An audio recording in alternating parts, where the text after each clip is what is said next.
ગરમીની અમદાવાદમાં દિવસે ને દિવસે ગરમીનું પ્રમાણ વધી રહ્યું છે ત્યારે હજુ પણ કાળઝાળ ગરમી સહન કરવા માટે તૈયાર રહેવું પડશે। રાજ્યમાં હજુ 2 દિવસ હીટવેવની આગાહી કરવામાં આવી છે। અમદાવાદમાં આજે 43.3 ડિગ્રી તાપમાન નોંધાયું। ગરમી વધતા સેવાભાવી સંસ્થાઓની વ્યવસ્થા પ્રહલાદનગર વિસ્તારમાં શરબતનું વિતરણ પણ કરવામાં આવી રહ્યું છે।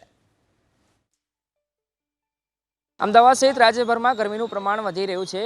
હાલ અમદાવાદની વાત કરું તો 43 ડિગ્રી સુધી તાપમાન પહોંચ્યું છે, એટલે ગરમી ખૂબ પ્રમાણમાં છે। જેથી આપ જોઈ રહ્યા છો કે અમદાવાદ શહેરમાં અલગ અલગ સેવાભાવી સંસ્થાઓ દ્વારા લોકોને ગરમીથી રાહત મળે તે માટે શરબત, લીંબુ શરબત, ઠંડા પીણા કે છાશનું વિતરણ કરવામાં આવતું હોય છે। જેના ભાગરૂપ આપ જોઈ રહ્યા છો કે આ વિસ્તાર છે પ્રહલાદનગર વિસ્તાર, અને પ્રહલાદનગર વિસ્તારમાં મુખ્ય રસ્તા પર શરબતનું વિતરણ કરવામાં આવી રહ્યું છે, જેનું લોકો લાભ લઈ રહ્યા છે। કેમ કે ખૂબ પુષ્કળ પ્રમાણમાં ગરમી છે, ત્યારે અહીં જે સંચાલક છે જે વિતરણ કરી રહ્યા છે એમની સાથે વાત કરી।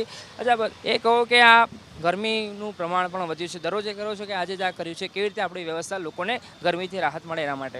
ગરમીને રાહત મળે એના માટે કે આજે લોકોને રોજ રાહત મળે। ગરમી એ છે કે વધારે થઈ ગઈ છે એમ છે, ઓર અમને એ વિચાર કર્યો સાંજે કે અમને વધારે લોકોને એ બાંટી શકે છે, એ શરબત છે એને લોકોને રાહત મળશે એમ।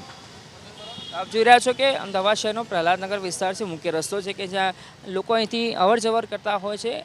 એ લોકો અહીં જે વ્યવસ્થા કરવામાં આવી છે એનો લાભ લઈ રહ્યા છે। હવામાન વિભાગ દ્વારા આગામી દિવસોમાં પણ વાતાવરણ સૂકું રહેશે એ પ્રકારની આગાહી કરવામાં આવી છે, જેથી આવનારા દિવસોમાં પણ અમદાવાદવાસીઓ અને ગુજરાતભરના વાસીઓએ ગરમી માટે તૈયાર રહેવું પડે એ પ્રકારની પરિસ્થિતિ હાલ સર્જાયેલી છે। ત્યારે શહેરમાં અલગ અલગ સંસ્થાઓ દ્વારા લોકો દ્વારા કંઈક આ પ્રકારે સેવાકીય પ્રવૃત્તિ કરવામાં આવી રહી છે, જેથી લોકોને ગરમીમાંથી રાહત મળે।